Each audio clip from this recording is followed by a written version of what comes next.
Hi friends, welcome to my channel. పచ్చి కొబ్బరి నుంచి ఆయిల్ ఎలా తీసుకోవాలో నేను ఈరోజు మీకు చూపిస్తాను. ప్యూర్ కోకోనట్ ఆయిల్ని మనము ఇంట్లోనే ఈజీగా ప్రిపేర్ చేసుకోవచ్చండి.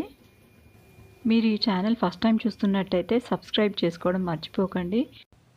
ముందుగా కొబ్బరి చిప్పల నుంచి కొబ్బరిని సెపరేట్ చేసి కొబ్బరిని శుభ్రంగా కడిగి చిన్న ముక్కలుగా కట్ చేసుకోవాలి.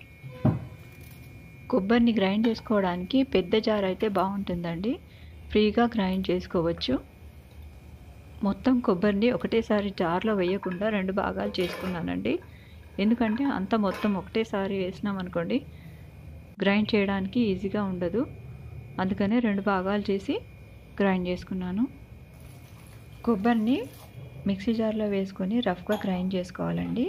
గ్రైండ్ చేసుకున్న తర్వాత ఒక గ్లాస్ వాటర్ పోసి మెత్తగా గ్రైండ్ చేసుకోవాలి. మళ్ళీ గ్రైండ్ చేసుకున్న తర్వాత ఒక గిన్నెలో స్ట్రెయినర్ పెట్టి గ్రైండ్ చేసుకున్న కొబ్బరిని స్ట్రెయినర్లో వేసి పాలని వడగట్టుకోవాలి. పాలను వడగట్టుకోవడానికి స్ట్రెయినరే కాకుండా క్లాత్లో అయినా కానీ వేసి మనము వడగట్టుకోవచ్చు. ఇదే ప్రాసెస్ని 3-4 టైమ్స్ వాటర్ పోస్తూ గ్రైండ్ చేసుకుంటూ పాలను వడగట్టుకోవాలి.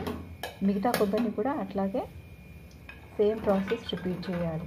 గ్రైండ్ చేసుకున్న ఈ కొబ్బరిని మనం ఇలా చేతితో పిండేస్తే ఈ పాలు వడగట్టే ప్రాసెస్ కొంచెం తొందరగా అయిపోతుంది. కొబ్బరిని నీళ్ళు పోసి గ్రైండ్ చేసి వడగట్టుకున్న తర్వాత మనకు కొబ్బరి పాలు ఇలా వచ్చేస్తాయి. కొబ్బరి నుంచి కొబ్బరి పాలన్నీ తీసేసిన తర్వాత ఇట్లా పొడి పొడిగా డల్గా తయారవుతుంది. ఈ కొబ్బరి పొడిని ఏదైనా స్వీట్స్ చేయడానికైనా కానీ మనం ఉపయోగించుకోవచ్చు, లేదంటే చెట్లకైనా కానీ వేసేయచ్చు. వీడియోలో చూపిస్తున్నట్టుగా 2 రబ్బర్ బ్యాండ్స్, ఒక ప్లాస్టిక్ బ్యాగ్ కొంచెం మందంగా ఉండేది తీసుకోవాలి. హోల్స్ లేకుండా చూసుకొని అందులో మనము ఈ కొబ్బరి పాలని పోసుకొని వీడియోలో చూపిస్తున్నట్టుగా రబ్బర్ బ్యాండ్స్తో టైట్గా ప్యాక్ చేయాలి.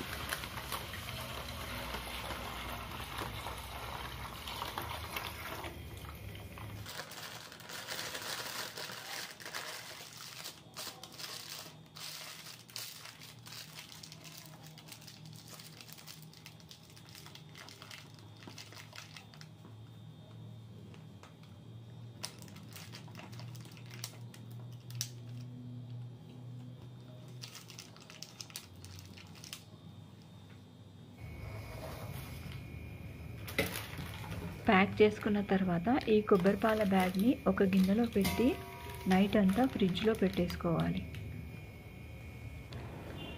నెక్స్ట్ డే ఫ్రిడ్జ్లో నుంచి తీసిన తర్వాత ఈ కొబ్బరి పాల బ్యాగ్ ఇలా కనిపిస్తుంది. ఫ్యాట్ అంతా పైకి వచ్చేస్తుంది, నీళ్ళంతా కిందికి వచ్చేస్తాయి. ఈ ప్లాస్టిక్ బ్యాగ్ ఒక ఎడ్జ్కి ఇలా కట్ చేయాలి. కట్ చేస్తే కింద పేరుకునే నీళ్ళంతా ఇట్లా బయటకు వచ్చేస్తాయి. ఫ్యాట్ అంతా కవర్లోనే ఉండిపోతుంది.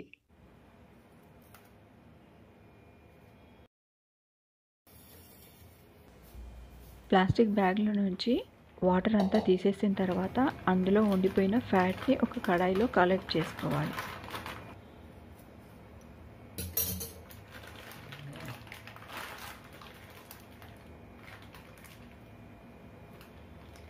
ఫ్యాట్ని కడాయిలో కలెక్ట్ చేసుకున్న తర్వాత స్టవ్ వెలిగించి ఆ కడాయిని స్టవ్ మీద పెట్టి కలుపుతూ ఉండాలి.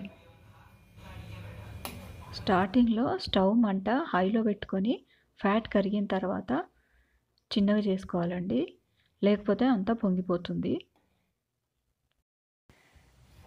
ఇట్లా ఓపికతో కలుపుతూ స్టవ్ దగ్గరే ఉండాలి, లేకపోతే మాడిపోవడమో పొంగిపోవడమో జరుగుతుంది. నూనె తేలే వరకు ఇట్లాగే కలుపుతూ ఉండాలి.